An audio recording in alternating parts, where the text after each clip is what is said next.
อัลมอนด์ไข่อัลมอนด์ไข่อันเหลียงนะหกมอนค่ะนะอย่าประมาณนกสลบเปียงค่ะเนาะหัวมันดีอย่างค่ะนะคนเหอเปียงมันจะก่อไม่สีเขียวมาปักไว้ค่ะนะปักกุลูขนมหัวดีอย่างนั่นหัวมันติดปืนสังกลมหัวค่ะนะแล้วก็ติดปักให้อย่างกลมหัวติดปล่องมันอย่าก็เอามักกวางนะหัวติดกวางอย่างทั้งไม้ทั้งมีล่วงจอมกันมดน้ำมอนลายมันอย่าก็เอาอย่างกลมหัวค่ะนะห่อจีมั้ยเข้าโหลดเขาย่ำนำนั่นเนาะออกอินเฮียอินตัดติดตั้มนั่นนะโหลดต่างสักงอกมันแล้วก็ออกเปลืองมามันจึงเป็นเฮ็ดเขาเม็ดไก่เนี่ยด้วยเด็กเฮ็ดเป็นหัวปูหางเหลาไงคะนะให้มันดีนั่นออกมาจุ่มแนะนำตีไข่เมื่อไงนะตั้ง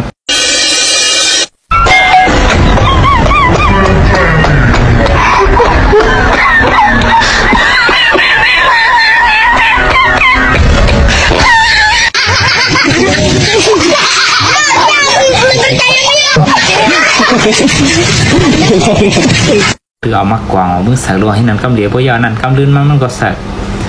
นั่นมูดีกว่าฮะโลลายมันติเฮ็ดก่อสร้างอยู่ตั้งสวรรค์มาตาบนะให้ในความมันเดียวโลโหคนโหหอกโมเดลครับว่าได้นั่นอันนั้นมากกวาง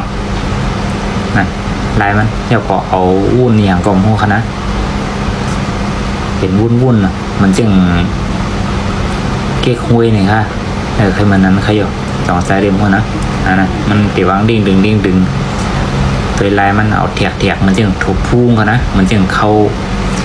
เลี้ยมพื้นนั่นเนาะนั่นเอามาถือเป็นอันดังเหนือค่ะนะใช่อันดังไตห่างหลีอยู่นะขนมนั่นหรอกนั่นเอานั้นมากวางมันดีอย่างตัวลายมันนั่น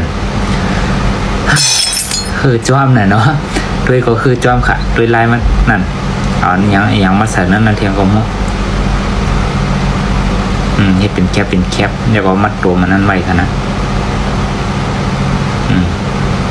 มันไข่แมงดาเหมือนไข่ปลาเซลมอนค่ะผมว่าเป็นอย่างค่ะนะของขวางเนาะเดี๋ยวมากินเดี๋ยวก็อ่อนดิ้งช่วยมาเลยมาเดี๋ยวก็อ่อนนุ่มเอาอย่างมาใส่ของหมักคือทำจากหมักคือเป็นนมเป็นเนยเป็นอย่างนั้นค่ะนะมันดีเฮ็ดมาเป็นของหวานไปแล้วเนาะใส่เม็ดกวาดมือดิจ้างเป็นไข่เฮ็ดมาเป็นของหวานได้ยังคือน่างงนะขาคนตัวเองก็ขาดังงงขนาดหัวตีเฮ็ดปืนสังเดี๋ยวก็มาผ่าตัวดังในก็ตัวที่แอบหวานนี่ค่ะนะก็หูตีเฮ็ดปืนสังเดี๋ยวก็มันเอาเหลานั่นกว่าเอาเฮ็ดเขานั่นน่ะหูดีอย่างแล้วก็เอาสว่านที่นั่นมาปั่นค่ะนะตอนต่างมันดีเฮ็ดในของหวานอันนั้นมันง่ายขนาดด้วยลายมันเนี่ยโอ้สุดหมดแล้วเนาะฝากถึงได้ก็ได้สิค่ะนะสาวเจอคลิปที่ไหนค่ะเนาะอย่าลืมกดไลค์กดแชร์กดคอมเมนต์ไว้ค่ะนะขอตรงตักกันไลค์อุบโอกันไลค์ค่ะนะอย่าก็ติดตามฝากติดตามช่องพี่น้องไต้หันกันจ้อมในค่ะนะขอยินจงติดกดค่ะในสิ่ง